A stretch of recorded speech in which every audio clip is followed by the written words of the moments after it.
Ya sahabat gas, saat ini saya berada di rumah keluarga Hotman Nainggolan, di mana 12 anggota keluarga turut menjadi korban kapal di Danau Toba kemarin. Kita lihat situasinya, kondisi saat ini di Sionggang, Kecamatan Siantar, atau dari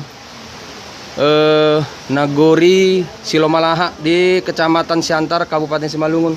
Inilah kondisi keluarga saat ini.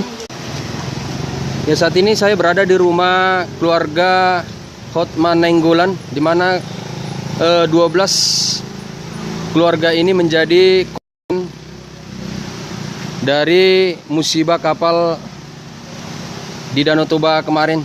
Jadi saat ini keluarga terus harap-harap cemas karena belum bukannya satu keluarga pun yang berada di Danau Toba yang mendapat informasi bahwa keluarga ini telah ditemukan baik hidup maupun meninggal. Dan inilah foto Hotman Nainggolan